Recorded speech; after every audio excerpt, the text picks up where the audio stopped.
If you'll turn over to Mark chapter 6. This is a text we recently came upon in our Farmington meetup study on Tuesday nights. Mark chapter 6. What we've got here is a story about Herod. And it kind of tells a little bit about what's happening to him in that moment, but also why he's become as paranoid as he is. So as Jesus is increasing in power, as his miracles are just catching the attention of all Judea, some are amazed and want to follow him, some are terrified of him, others are jealous of him, namely the Pharisees and scribes, and want to kill him. But I want you to notice Herod's reaction here in Mark chapter 6. I'm going to begin in verse 14. So regarding all the miracles that Jesus had accomplished, it said in Mark chapter 6 and verse 14, King Herod heard of it, for his name had become well known. And people were saying, John the Baptist has risen from the dead, and that is why these miraculous powers are at work in him. But others were saying, he is Elijah. And others were saying, he is a prophet, like one of the prophets of old. But when Herod heard of it, he kept saying, John, whom I beheaded, has risen. For Herod himself had sent and had John arrested and bound in prison on account of Herodias, the wife of his brother Philip, because he had married her. For John had been saying to Herod, it is not lawful for you to have your brother's wife. And we'll pick up the story there in just a moment, but this is one of those, when you're reading through the gospel, you kind of stop and wonder, why is this in the gospel? That seems like a very weird story, that Herod is just paranoid, thinking John has come back from the dead. We shouldn't really have too much sympathy for any of the Herods. They were all pretty horrible people from top to bottom. And it's hard to imagine that they had any sense of a conscience. We know the Herod at the beginning of the Gospels who had all the newborn boys killed 2 years and younger, and basically every one of them in that family we read about in the Bible is someone that it's hard to imagine having a conscience. So I don't know if his conscience is pierced, but he's certainly become paranoid, where he hears about the miracles of Jesus, and he is convinced that this is one of his decisions in the past that has come back to haunt him. That here is John, risen from the dead. I had him beheaded, and now he's back to get me. And now he's back, and I had him killed, and what is he going to do to me? It just makes you wonder what's going through his head. But now when we pick up the story again in verse 18, or rather verse 19, we go back, and as I studied through this a couple weeks ago, this really got me thinking about writing blank checks.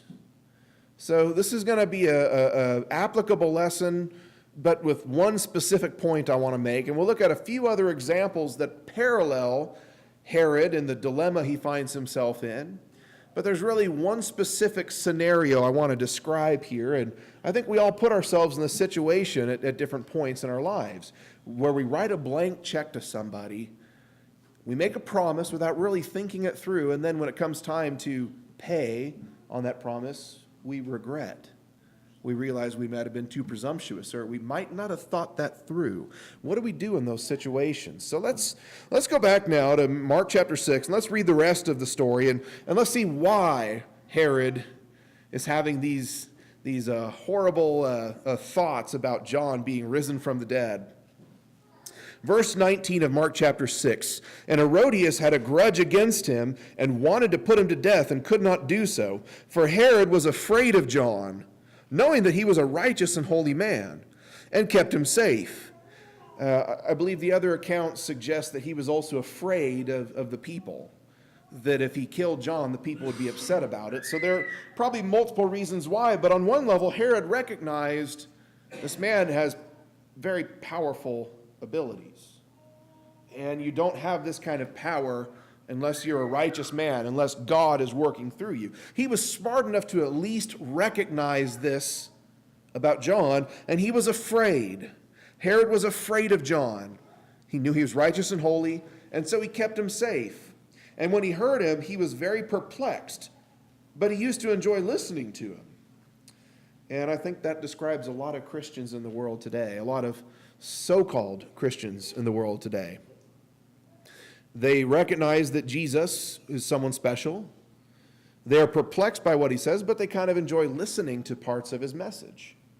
But as far as making a full commitment, We know Herod was afraid of the people. We know Herod was afraid of John. Herod really made his decisions based off of fear or the perception of others. And again, that's like a lot of Christians in the world today.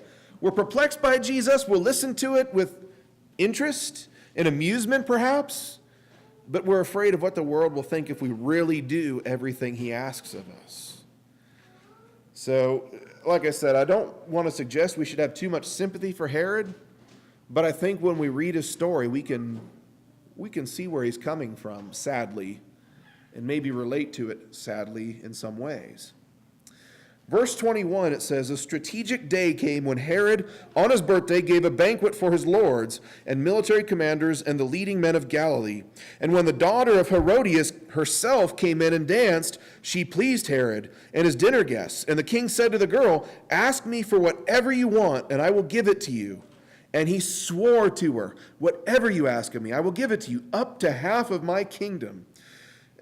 I suppose we ought to give him some credit there. There are people that don't even have the good sense to make that limitation on it. Up to half of my kingdom.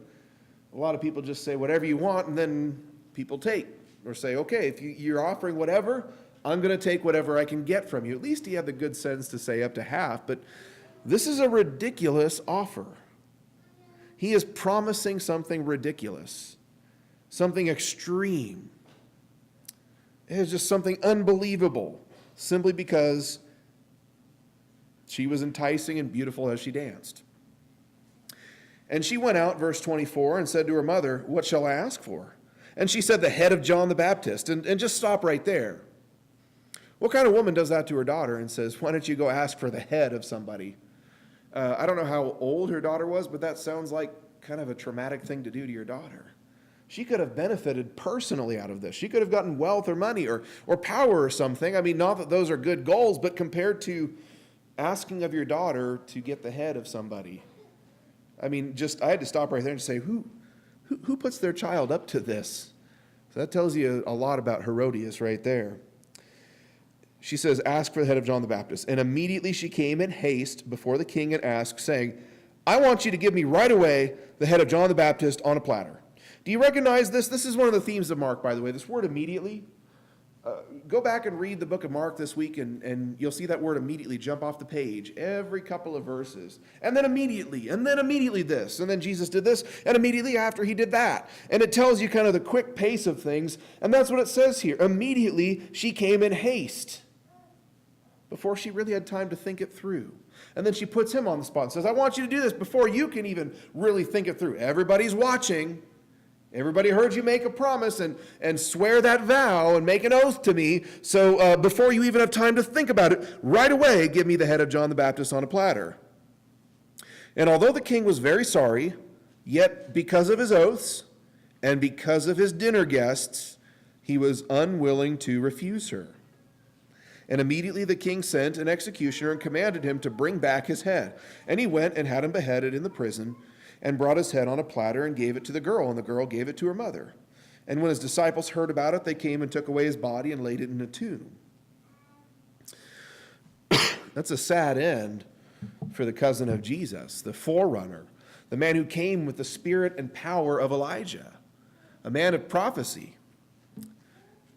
That's quite a sad and unceremonious end for such a man. But he has his reward in full. What a great man, what a great story, regardless of how, from a human standpoint, that's a sad and terrible ending to his life. But he's got his reward in full. But let's break down the story a little bit, and let's talk about the blank check that Herod wrote. Have you ever done that before? Where it can be something as simple as, "Hey, can I tell you something? You got to promise not to tell anyone else." Okay. And then they tell you something, and you're like, "What? I got to tell somebody. That involves people, you know. Can you keep a secret? Me and so-and-so are having an affair." I can't keep that a secret. That's got to be dealt with. Have you ever done something like that? Can you come and help me out? And then you go, and again, something as simple as, "Yeah, I'll help you move," and then you realize, oh, you haven't even packed yet. So you want me to pack you up and move you. You didn't mention that, but you agreed to do it, you know. So sometimes it's innocent like that, but sometimes it becomes worse. It becomes a matter of peer pressure. And that's what happened with Herod. He was put on the spot. He made an absolutely ludicrous and foolish promise, wrote a blank check. And when it came time to pay what he had promised, it says he was afraid because of what the guests might think. All the people around him watching him. He was afraid of opinion. So we know he was definitely a coward. I mean, he knew there was nothing wrong with John, that John was not worthy of being in prison, but he did that because his wife was bugging him about it. And so he put John in prison. He was a coward. He knew John shouldn't be in prison, but he didn't have the courage to let him go. I'm reminded in Galatians chapter 2, and here's a similar event here. Galatians chapter 2, I said I want to share with you a few parallels to this. And we'll study this, so I won't go over it too much. I know we'll get to this Sunday morning. We're going through Galatians, but here we have an example in Galatians chapter 2 where Peter, we remember Peter as the apostle who spoke up. He was the one who stepped out on the water. He was always the one that kind of was willing and eager, but not always one to think things through or really question, am I going to see this through to the end?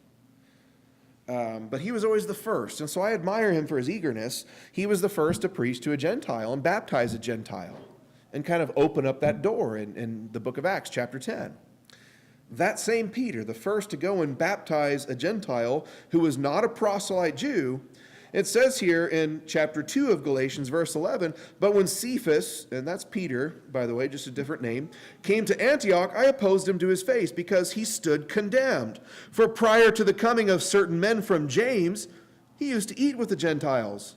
But when they came, he began to withdraw and hold himself aloof, fearing the party of the circumcision. And the rest of the Jews joined him in hypocrisy, with the result that even Barnabas was carried away by their hypocrisy. But when I saw they were not being straightforward about the truth of the gospel, I said to Cephas, in the presence of all, if you, being like a Jew, live like Gentiles and not like the Jews, how is it that you compel the Gentiles to live like Jews? And so here's just an example where Peter, because of pressure, because of the way people would look at him, started to change his behavior. I think this probably happened gradually.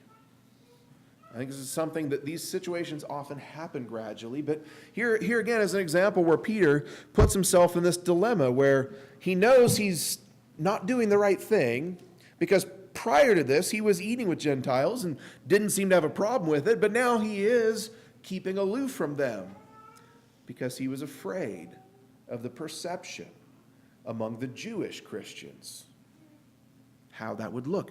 And so now he's put himself in a situation where he feels obligated to do the wrong thing because of pressure. You ever do that to yourself? You ever did that to yourself maybe when you were younger? Your friends are going somewhere and then you find out, well, okay, there aren't parents there, and my parents aren't okay with that.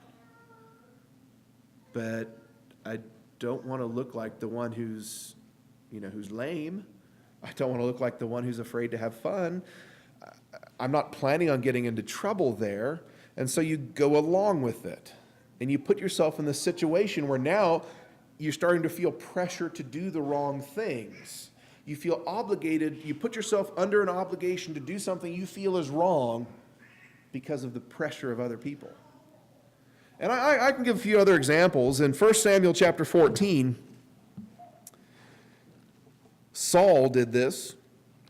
We've got an example where, Saul was certainly a valiant warrior, but here in chapter 14, my impression of Saul is that he's kind of hanging back on the sidelines, and Jonathan and his armor bearer said, what are we waiting around here for? Let's take the fight to the Philistines. God doesn't need strength in numbers. God can win a victory with just one or two people if he wants, so let's go and fight the fight.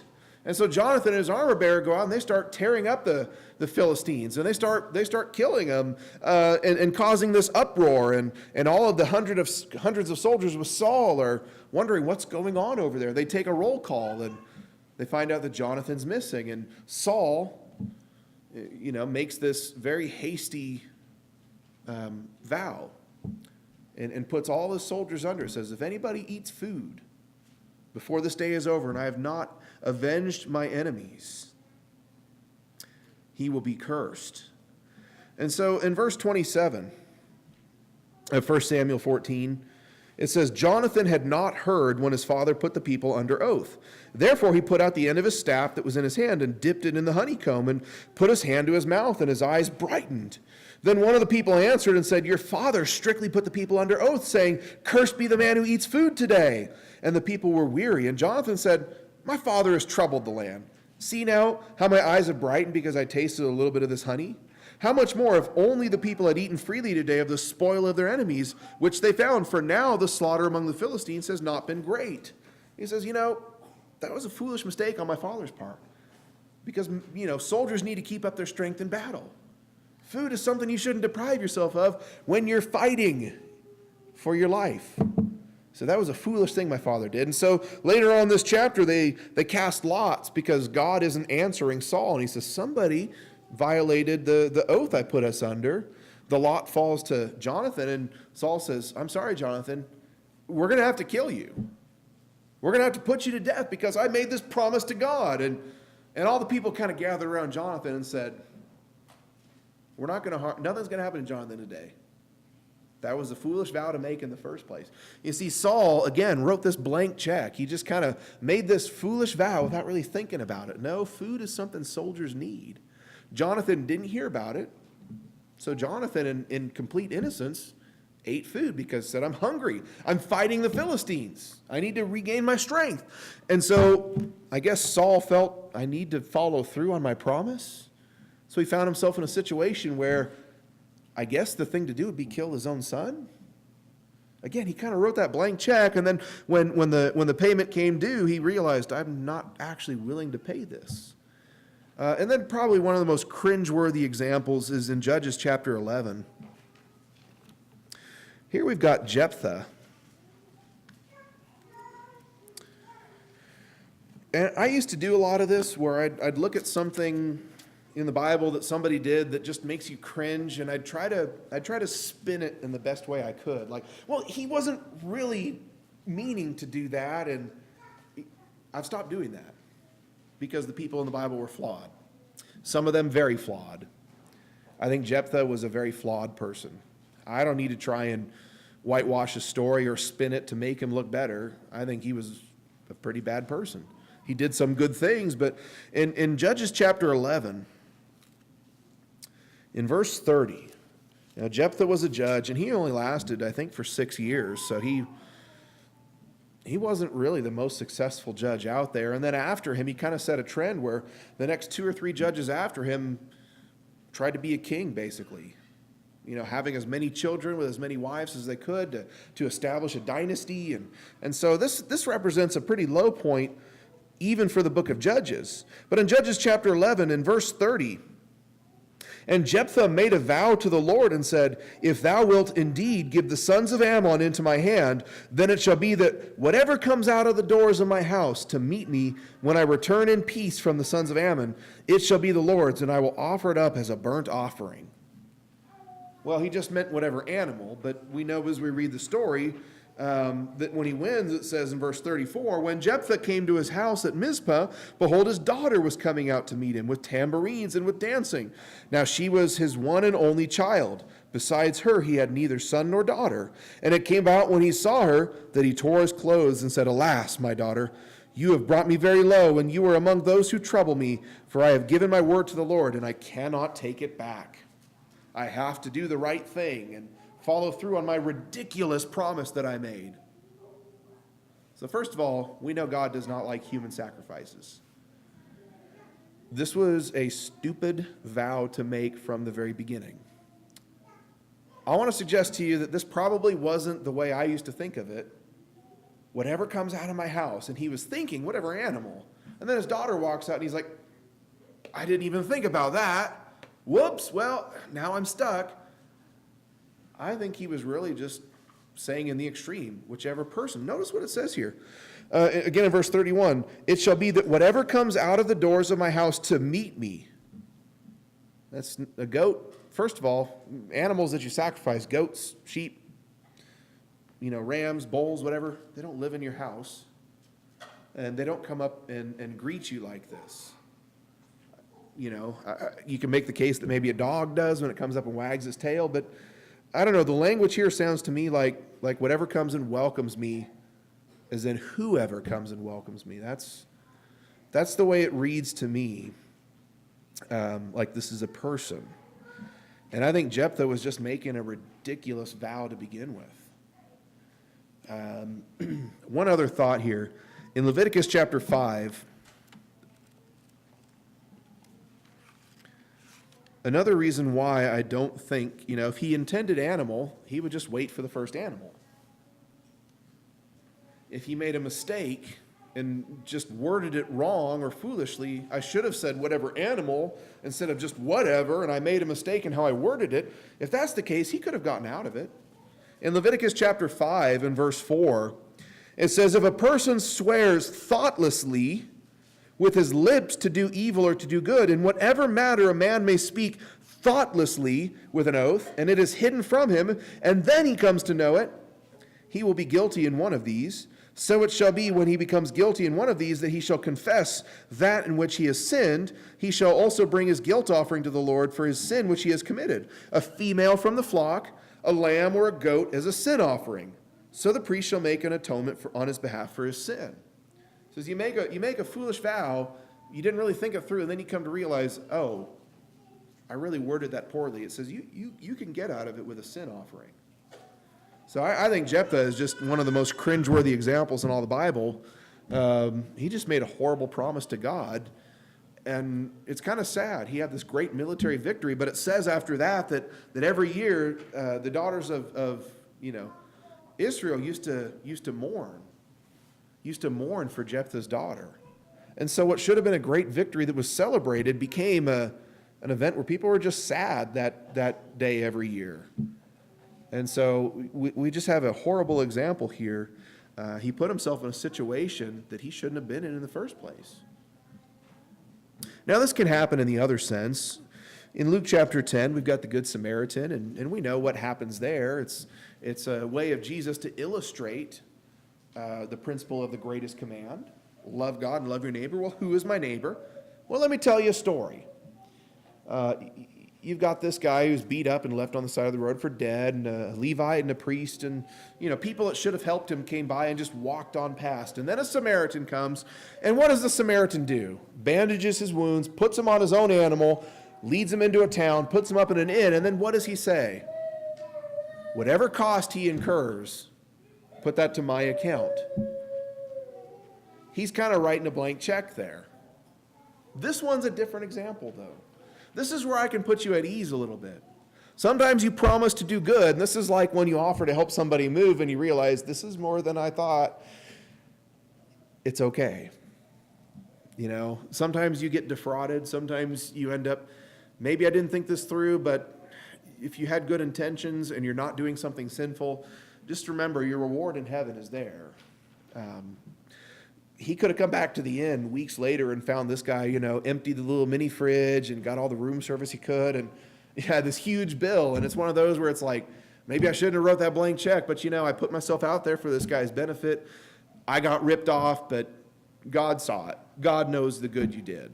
It's one of those where you can kind of take ease in that. Psalm 15 in verse 4 is Psalm 15 as a whole is great. It's short, and it's a great description. I always think of it as like Proverbs 31 is the godly woman. Psalm 15 is like a condensed version of that as the godly man.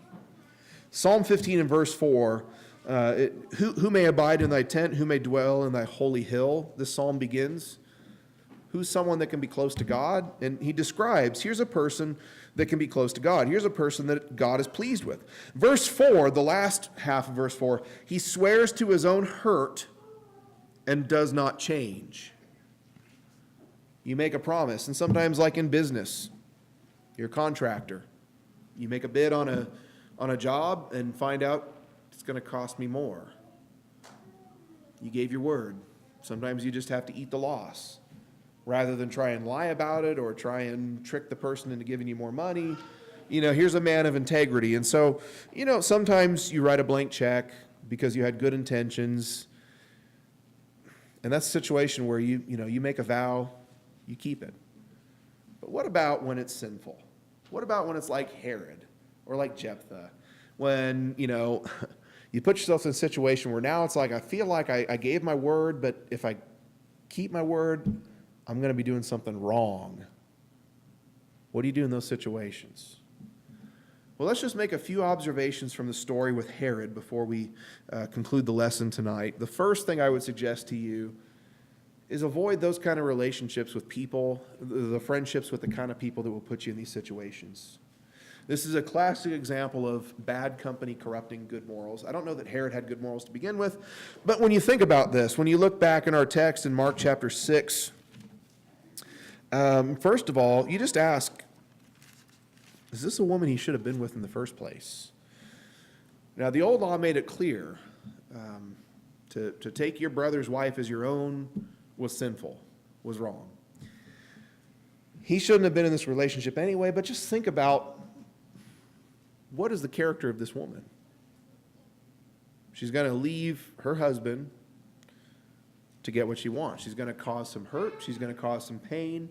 She doesn't seem like a very good woman, but, maybe he just, I don't know what he saw in her, but, she should have been someone to avoid.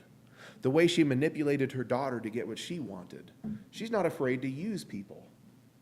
This is one of those where Herod obviously didn't have good sense, but where I'm appealing to you as people of good sense. Don't make this mistake. Herod could have avoided being in this situation by being with the right people. So avoid the bad relationships. Avoid those kind of people that are going to put pressure on you. Oh, we didn't tell you our parents weren't going to be here? Sorry. You're still coming, right? No, there won't be alcohol, Yeah, well, you lied about your parents not being there. What else are you lying about, Don't put yourself in those situations with those kind of friends that are going to pressure you, that are going to do things, that are going to use you to get what they want, that have a bad track record, a proven record of dishonesty, of selfishness. So that's step one, is just avoiding this situation altogether. He should have recognized this was a woman I shouldn't be with. But of course, Herod didn't have any good sense, and he wasn't really a man of redeemable qualities anyway. Because what happens is, as I said before, this kind of happens step by step, gradually. You be with the wrong people, you have the wrong influences in your life, well, you're going to take it to the next step. There was no reason John should have been in prison, but Herodias was bugging him. I hate this man. Well, he kind of annoys me too, the way he keeps saying, I shouldn't take you for my wife and all this, and so let's throw him in prison. And so he had no intention of chopping his head off, but neither was he going to leave him alone. So he said, let's just throw him in prison. That's moving a step in the wrong direction. So that's what happens. When you're with the wrong kind of people, they're going to put you in these situations where you're compromised and where you might not make the big mistake right away, but they're going to move you gradually towards making that big mistake, where you write that blank check and then you feel like a fool. So that's kind of what happened with him, is he took it one step. And we see this with David. David saw Bathsheba. David inquired about her. David slept with her. David tried to cover it up. David arranged for her husband to be killed. Do you think that was going through David's head when he was up on the rooftop at first? That I'm going to kill her husband, so no. It started with simply looking and then inquiring and pursuing her. And it gradually took him to a place where he killed one of his most reliable soldiers and servants. That's the way it works. So don't be involved with these bad friendships. Don't let those bad influences in your life, and recognize that if you do, well, they're going to try and take you one step at a time towards making a really big mistake. And then I think a third point here is simply don't write blank checks. Be careful about what you say, about what you promise. Think before you commit to something. I've learned this lesson myself. When people come to me and say, hey, can I tell you something and can you keep it a secret? I say, well, if you tell me, Jessica's going to know as well. We don't keep secrets between us. And if I think I need to take it to the elders, I will. If I think somebody else needs to be involved with this, I might go tell them, but as much as I can, I'll try to keep it between us. Now, do you still want to tell me what you want to say? It's kind of my policy. I tell them I don't write blank checks. I read this story. I made a few of those mistakes in my past before.